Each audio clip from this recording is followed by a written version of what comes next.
Rachel back with another video here on Live Study Hacks. Please make sure to like and subscribe to our channel to help support the children of incarcerated parents. So today we're going to be talking about a topic that's so dear to many of us, time management.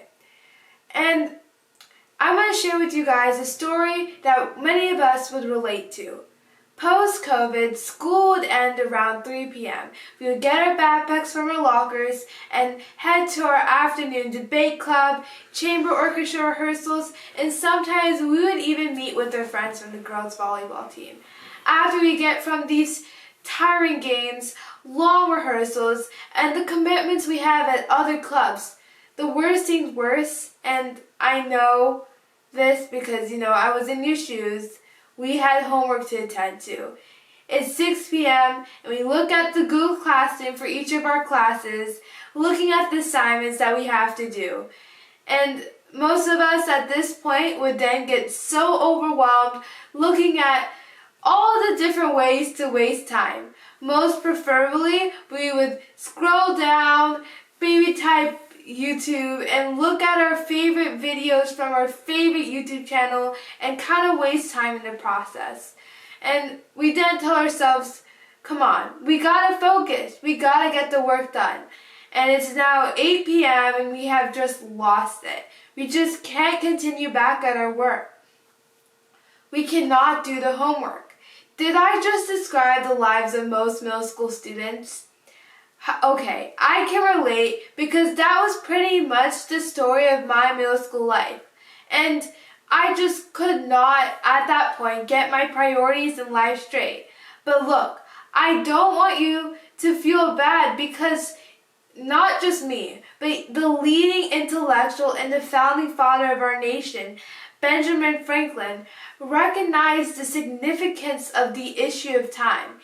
He has spoken some of the wise phrases like, time is money, and you may delay, but time will not. Time is a struggle for most of us in life. There's no time box in which you can get time back. We must be very, very precious and very careful and value our time in the most effective way. Time management for most people, and if you want to live and be successful, time management equals success.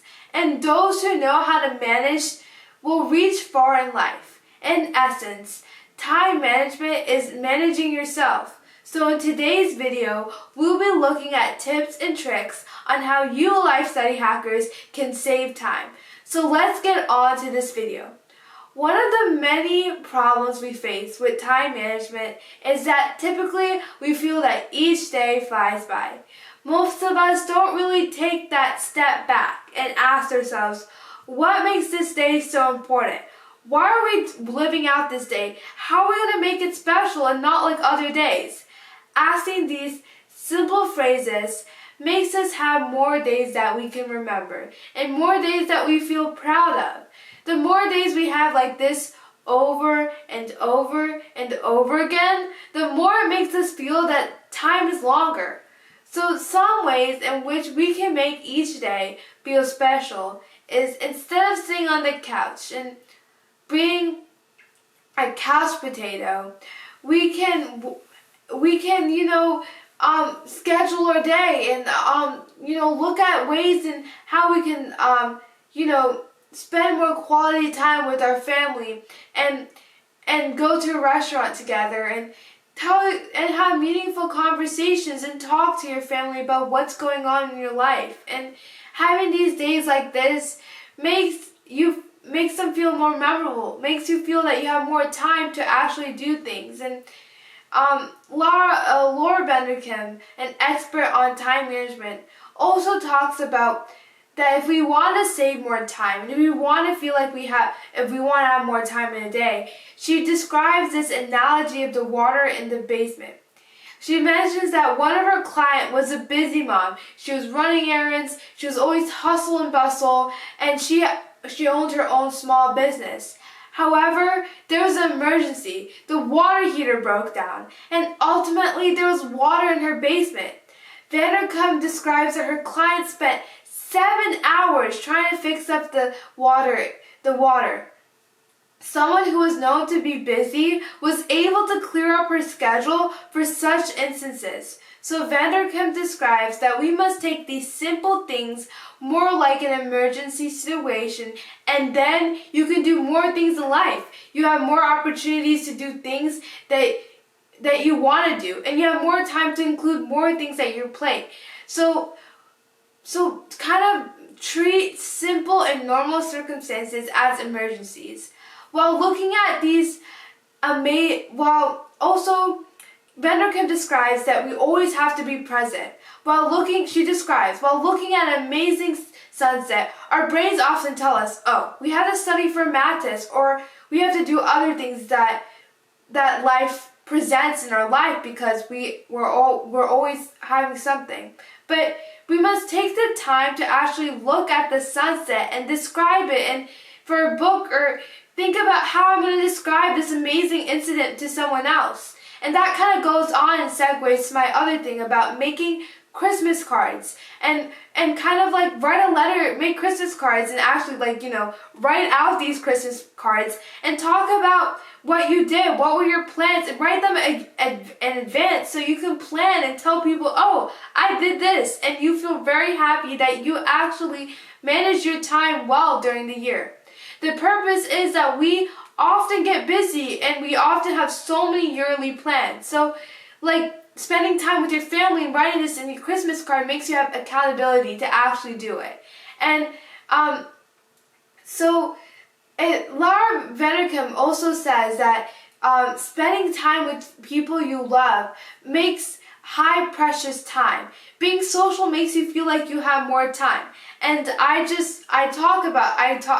practically talked about this, but you need to know that being social and really helps with time management. And try to do this in your life. Next, we're going to talk about scheduling in terms of time management. So I believe it's important during Friday afternoon to make a short 3-category priority list. One for school, one for extracurricular, and a third one for family and friends.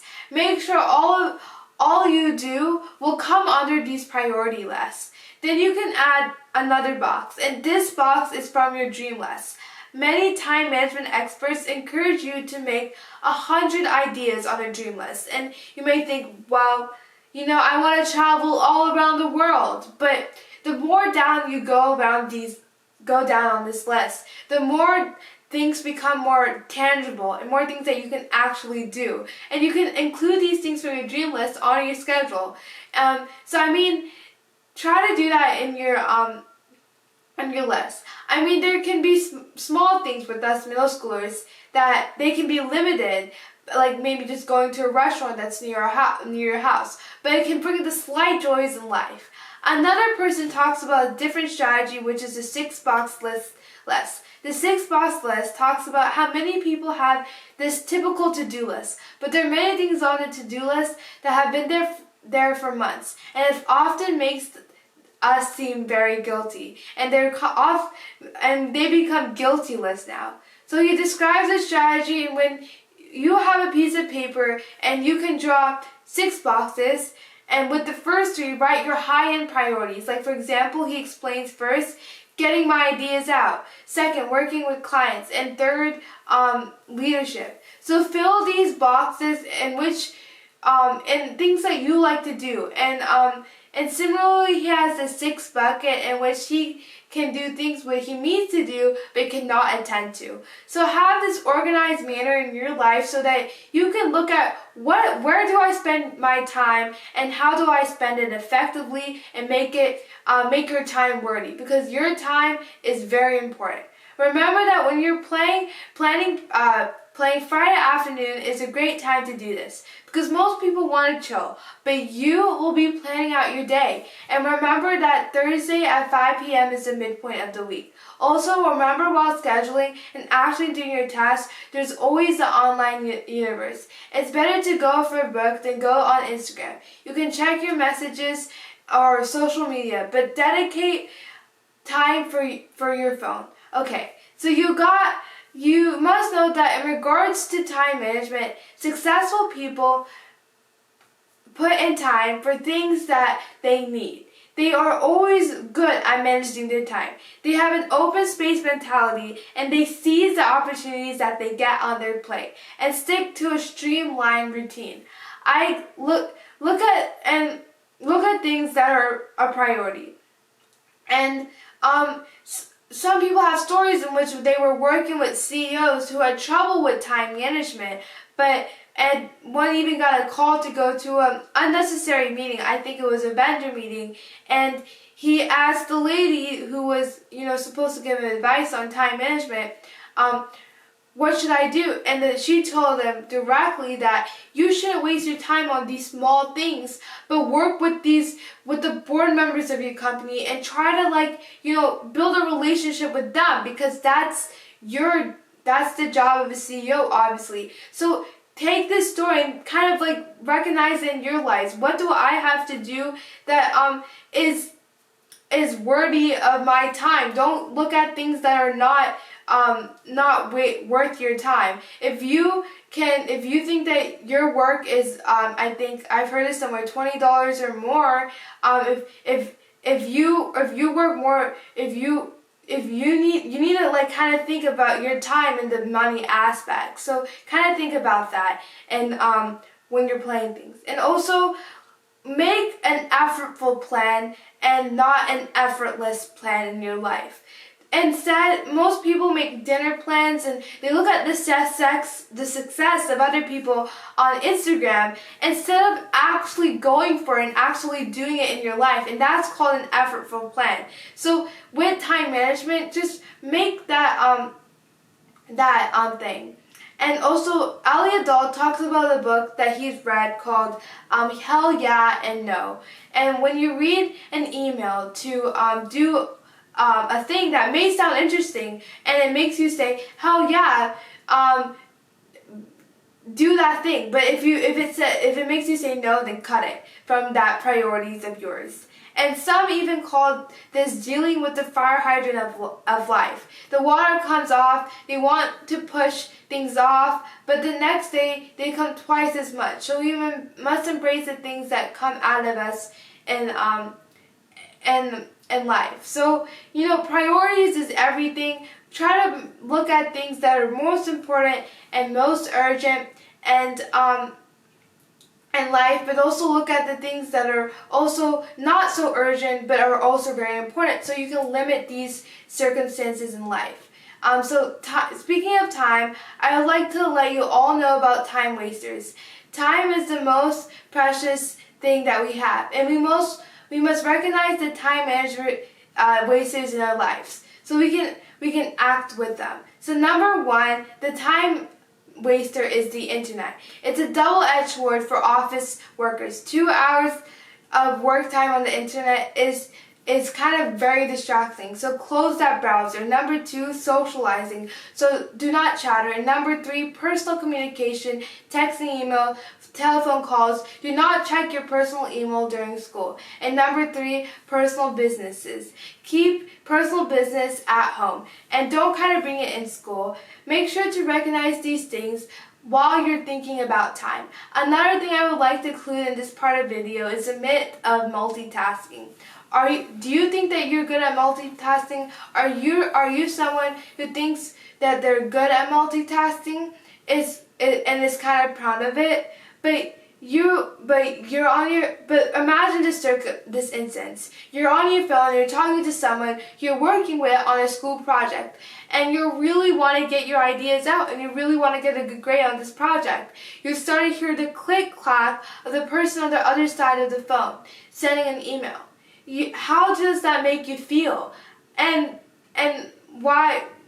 And what? Kind of reflect on this question, and I feel that for most of us it makes us feel less valued. The person said that's kind of worth X amount of their time to not be here. So, but imagine a person giving 100% of their effort to you. So focus all your energy on one task. You can do so many more things more quickly, more thoroughly, in less time when you focus on one thing at a time. So to sum up this video, what I want you to take away is the hell yeah or no strategy.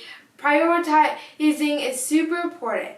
Also create a day-to-day schedule for yourself, and like whether that be the 6-box list or the three table list. Try to make a priority list that's efficient and effective. And also create daily highlights in which you can complete each day and make it feel memorable.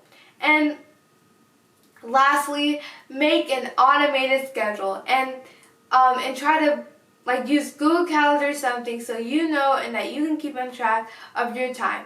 And a bonus tip, I mentioned this in my other video, move your body and get enough sleep. Sleep is important to help you manage your time and make you feel ready for the next day. I really hope you found this video helpful. Please make sure to like and subscribe to this channel, and I hope you guys learned a thing or two about time management. I hope to see you. Bye!